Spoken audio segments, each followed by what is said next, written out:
नमस्कार, मेरी मौजूदगी बिहारीगंज विधानसभा क्षेत्र में है और बिहारीगंज विधानसभा क्षेत्र के एक भावी प्रत्याशी खुशबू कुमारी जी जनसुराज पार्टी से जो इस बार चुनाव लड़ने के लिए मैदान में उतरी है, इनसे बातचीत करेंगे।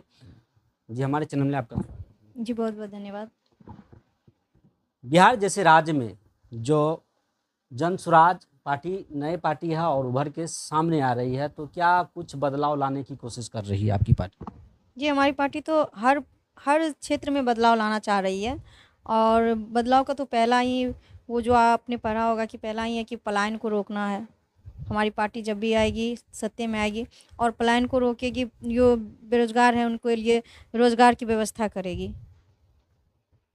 क्या लगता है जैसे यहाँ पर परंपरागत राजनीतिक चली आ रही है, जदयू और आरजेडी को वोट डाल रहे हैं लोग। मुझे मुझे पता है क्योंकि मैं यहीं रहती हूँ। मैंने हमेशा से इन लोगों के बीच में काम किया है। मैं खुल के बात करती हूँ और खुल के वो लोग मुझे बताती है।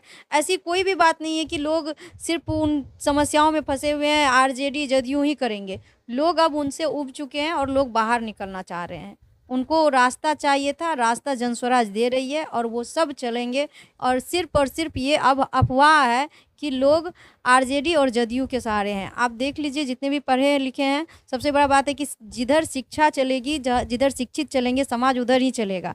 और जितने भी लगभग आप देखिए कि हमारे जनस्वराज पार्टी में जो भी हैं, सब भी शिक्षित हैं। शिक्षित लोग आ रहे हैं और वो समझ रहे हैं। तो इसलिए ये एक हवा है और कुछ भी नहीं है। नहीं, अभी भी देख रहे हैं कि जातिवाद वोट होते हैं, धर्म के नाम पे लोग वोट करते हैं, विकास के नाम पे तो वोट बहुत कम ही पड़ते हैं, लेकिन ज़्यादातर जो यादव है और वो यादव को वोट करते हैं, जो कुशवाहा है वो कुशवाहा समाज को वोट करते हैं, दलित है दलित भी अपने आप जात को वोट करते हैं। तो इस बीच प्रशांत किशोर जी कैसे सफल पाएंगे? देखिए, आपको मैं एक बात बता देती हूँ कि बिहार से जो ये जातिवाद की बात है, ये बिल्कुल सही बात है। इससे मैं ये नहीं कहूँगी कि ये बात झूठ है और जातिवादें नहीं होती है। लेकिन प्रशांत जी क्यों नहीं करेंगे? ऐसा तो थोड़े ना है कि अगर प्रशांत जी ने किसी एक कास्ट को अपनी पार्टी में रखा है, उन्होंने तो इतने अच्छे से सारे चीज़ को डील किया हुआ है कि वो टिकट्स भी देंगे तो इस तरीके से देंगे और अपने पार्टी में हर पद के लिए और हर कास्ट से, वो छोटे हैं, बड़े हैं, दलित हैं, उन्होंने सबको मौका दिया है, तो क्यों नहीं आएँगे? पहला तो यही बात है कि इसलिए भी सब आएँगे और दूसरी बात है, सबसे मेन बात है कि उन्होंने शिक्षा को बहुत एक कहते हैं ना कि औज़ार बनाया हुआ है और शिक्षित लोग हैं, जो जातिवाद है, आप देखेंगे ज़्यादातर वो कम पढ़े लिखे लोग होते हैं, जो जातिवाद के में फँसते हैं। जो शिक्षित होते हैं, उनको आप देखिए, वो जातिवाद में उनको कोई मतलब नहीं है, उनको है अपनी फैमिली को किस तरीके से आगे बढ़ाना है। कोई ऐसा थोड़े ना है। आप कभी देखे होंगे कि बाहर में जो पढ़ लिख के जाते हैं बाहर में अच्छे-अच्छे पोस्ट पे काम करते हैं, उन्होंने कभी ये कहा है कि मैं इस फैक्ट्री में ये इस ऑफ़िस में काम कर रहा हूँ, तो इनके जो सीनियर हैं वो किस कास्ट के हैं? नहीं, उनको ये मतलब नहीं। उनको अगर वो इंजीनियरिंग कर रहे हैं, अच्छा पैकेज मिल रहा है, ऊपर में कौन कास्ट है, नहीं है, उनको कोई मतलब नहीं। उनको अपने पैकेज से मतलब है कि उनको अच्छा हो रहा है, अपना इनकम आ रहा है, सैलरी आ रही है। तो इसलिए शिक्षित जिधर रहेंगे, समाज उधर झुकेगा ही। अभी थोड़ा बहुत लग रहा है लोगों को और ऐसी कोई बात नहीं है। बिहार जैसे राज्य में बेरोजगारी बहुत चरम सीमा है, रोजगार नहीं है, जनसुराज इसे कैसे हल करेगी? जनस्वराज ने तो दिखा दिया कि वो हल कर रही है। लोग कहते हैं कि मैं सत्ता में आऊँगा तब काम दूँगा। लेकिन जनस्वराज ऐसी पार्टी है कि उन्होंने लोगों को रोज़गार देना शुरू कर दिया है। अभी भी हम लोग तो खुद अपने ही ग्रुप्स में ऐसे ऐड डाल रहे हैं कि जिनको भी काम करना हो, रोज़गार देना लेना हो, आप जाएँ, एलसीटी घाट जाएँ, वहाँ आपका प्रशिक्षण होगा और उसके बाद शुरुआती आपको 5,000 6,000 जो भी है उनसे आपको शुरुआत किया जाएगा, आपको पेमेंट दिया जाएगा, आप घर बैठे आइए, यूट्यूबर बनिए, आपको उसकी ट्रेनिंग दी जाएगी। इसके अलावा भी पार्टी में एलपीआर है, उसके काम में आपको काम कीजिए, 15,000 रुपया उसकी सैलरी होती है। तो एक शुरुआत तो उन्होंने कर दिया है रोज़गार का। बाकी तो पार्टी जब सत्ता में आएगी, तो बहुत सारी व्यवस्थाएँ हैं। जोड़ा जा सकता है, नए युवाओं को संगठन में और कार्यकर्ताओं को किस तरह से जोड़िएगा? कैसे इस इन लोगों को पार्टी में लाने की कोशिश? देखिए संगठन में जो नए युवा लड़का हैं उनको जोड़ने की एक तो युवा जो लीडर हैं वो तो युवा को युवा अच्छे से समझते हैं, उनकी समस्याओं को युवा की समस्याओं को युवा समझते हैं। तो सबसे पहले तो जो युवा वर्ग है वो बहुत मेहनत कर रहे हैं युवा को अपने पार्टी से जोड़ने के लिए, संगठन से जोड़ने के लिए। फिर वो बता भी रहे हैं युवाओं के लिए, खासकर तो अभी देखिए तो ये सब समस्याएं ज़्यादातर तो युवाओं के लिए, ये पलायन, ये बेरोजगारी, ये समस्याएं तो युवाओं का है। तो जब युवा एक युवा और या फिर हम लोग भी युवाओं को समझाते हैं कि आप यूँ जातिवाद में इधर-उधर फँस के वोट दे देते हैं, फिर आप चले जाते हैं दिल्ली पंजाब कमाने के लिए, आपको क्या मिलता है? लेकिन अगर आप सही इंसान को दें, आपको यहाँ व्यवस्था मिलेगी, तो वो इससे प्रभावित होते हैं और उस तरीके से युवा जो है वो भी जुड़ रहे हैं।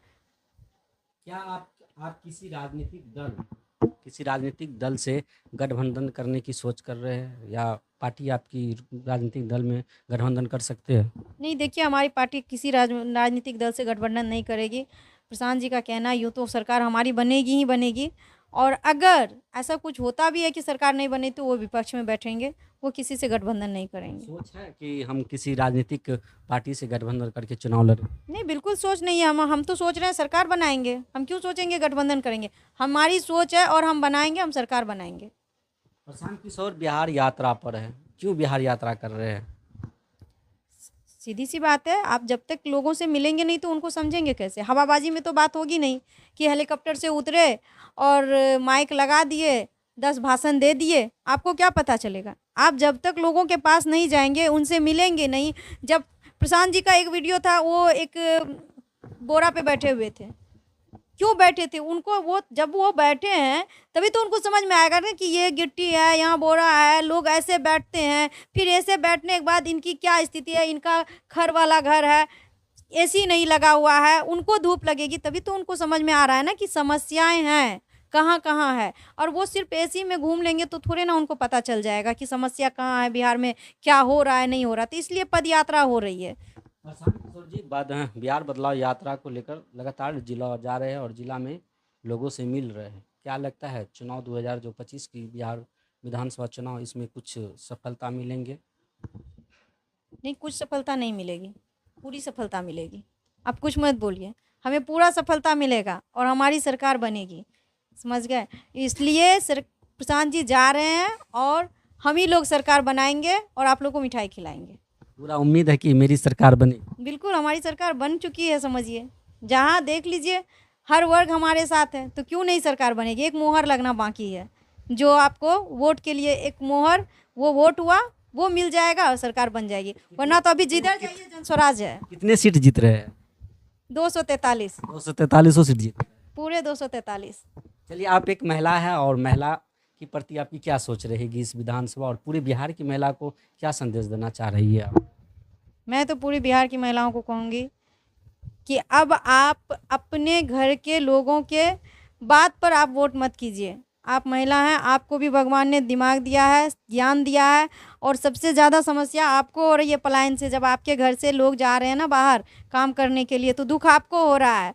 जब आपको घर में लोग नहीं रहते हैं ना, घर में जेंट्स नहीं रहते हैं ना, तो फिर क्या होता है ना कि उस घर की महिलाओं को क्या होता है कि पुरुषों की भागीदारी भी निभानी पड़ती है। कहीं से सामान लाना है, दवाई लानी है, बच्चे को स्कूल छोड़ना है, और जब कोई पर्व त्योहार भी होता है तभी वो भी वही दुःख होती है, उनको ही दुखी होता है कि हमारे सब तो है नहीं, हम अकेले क्या बनाएँ, क्या खाएँ पर्व में। तो सबसे ज़्यादा महिलाओं को समस्या हो रही है, इसलिए महिलाएँ खुद सोचें, अपने सोच से जनस्वराज को वोट दें ताकि उनके घर वाले भी उनके पास रहें। महिलाओं की सबसे बड़ी समस्या है, जैसे बिहार में शराबबंदी है और फिर महिला वही शराबबंदी का शिकार होते जा रहे हैं। पति शराब पी के आते हैं और उनके साथ मारपीट करते हैं, कहीं कहीं पत्नी की हत्या भी कर देती है। तो इस चीज़ को आप लोग कैसे देखते हैं, और आपकी पार्टी क्या इनके ऊपर कोई नया सोच बना रही है? देखिए, बिहार में तो शराबबंदी सिर्फ़ एक नाम का है, बल्कि उससे कहीं ज़्यादा स्थिति खराब हो चुकी है। एक तो शराब बंद है नहीं, और जिस तरीके से शराब बंद नहीं है, शराब के रेट्स इतने हाई होते हैं, तो अभी जो युवा वर्ग है, जो बेरोज़गारी और शिक्षा का मार झेल रहे हैं, वो युवा वर्ग इतने खतरनाक नशा कर रहे हैं, जिसको कि आप लोग भी जान रहे होंगे, गाँव-घर में स्मैकर बोला जाता है, इतना खतरनाक नशा है। और उसके बाद उसको वो नशा करने के बाद तो पता भी नहीं रहता है। हम लोगों के समय में ये पता था कि शराब पीते थे ना, वो चुपचाप आके सो जाते थे या फिर थोड़ा बहुत चिल्लाते थे, उतना उनका उतना ही था, उन शराब का नशा उतना ही रहता था। स्मैकर का क्या है कि उसको वो भूल जाता है, सामने कौन बैठा है। मैंने अभी कुछ दिन पहले की घटना सुनी है कि जब स्मैक पी लिया तो उसने अपने पिताजी को ही हत्या कर दिया, क्योंकि उसको फिर से स्मैक पीना था। पैसा माँगा, पैसा नहीं दिया तो मार दिए। तो इसकी इतनी ज़्यादा कहते हैं ना दुष्परिणाम निकल रहा है। तो शराब तो बंद है नहीं और दुष्परिणाम भी इतना हो रहा है। तो महिलाओं को क्या है ना कि सबसे पहले कि उसको शिक्षित होना बहुत ज़रूरी है। अभी भी शिक्षा का दर सिर्फ स्कूल ऐसे नाम के हैं। शिक्षित होना ज़रूरी है। जब वो शिक्षित होंगी ना, तो वो स्वतः ही अपने परिवार, अपने समाज को बदल लेंगी। मैं शिक्षित हूँ, तो मैं ये नहीं देखती कि मेरे बैकग्राउंड में मेरे सास-ससुर या फिर परिवार या अगल-बगल किसी ने शराब पिया या नहीं पिया। मैं ये देख रही हूँ, मैं शिक्षित हूँ, मैंने अपने बच्चे को शिक्षा देना शुरू कर दिया, ये गलत चीज़ है। बच्चे भी सही रास्ते पे हैं, तो महिलाओं का शिक्षित होना बहुत ज़रूरी है। और मैं पहले महिलाओं के ऊपर यही काम करूँगी कि महिलाओं को शिक्षित करना, उनको रियल में जो ये शिक्षा होता है ना, वो देना चाहिए, और वो उसको ज़रूर करूँगी कि शिक्षा दूँगी। ये नहीं कि खिचड़ी, डिग्री, ये वाली बात नहीं। युवा अब नशा की लत लग गया और नशा की ओर जा रहे हैं, तो इसे कैसे रोका जा सकता है? रोकने की क्या कोई रणनीति बनेगी? हाँ, उसकी भी यही रणनीति है। आप नशा के लिए इसलिए जा रहे हैं ना कि वो उनके पास कोई काम नहीं है। और हम लोगों के गार्जियन कहते थे, माँ-बाप से हमने सुना था, खाली दिमाग शैतान का होता है। आप अगर काम नहीं कर रहे हैं, तो आपके दिमाग में ऊल-जलूल, ऊट-पटांग चलता रहेगा, और अगर आप काम कर रहे हैं ना, तो फिर आपके पास वक़्त ही नहीं मिलेगा जो आप इधर-उधर कुछ भी सोचेंगे। अगर युवाओं को रोज़गार मिल जाए, तो वो अपने परिवार को देखेंगे, ना कि वो नशा और इधर-उधर की। तो हमारे साथ बातचीत कर रही थी खुशबू कुमारी जी, जो बिहारीगंज विधानसभा चुनाव से भावी प्रत्याशी और जन सुराज की महिला प्रखंड अध्यक्ष है। इन्होंने पार्टी के बारे में क्या विस्तार से जानकारी दी है और आने वाले चुनाव को भी बहुत बारीक से बताई कि यहाँ पे जो समस्या है और युवा जिस तरह से अभी नशे का शिकार हो रहे हैं, महिलाएं के साथ अत्याचार हो रही है, इन सभी चीज़ों पर इनकी सरकार आएगी तो इन सब चीज़ों पर ज़्यादा फोकस किया जाएगा। बहरहाल मिलते हैं अगले वीडियो में, और आप लोग यदि हमारे चैनल पर देख रहे तो इस वीडियो को ज़्यादा से ज़्यादा शेयर कीजिए और कमेंट करके अपनी राय ज़रूर दें। मिलते हैं, धन्यवाद।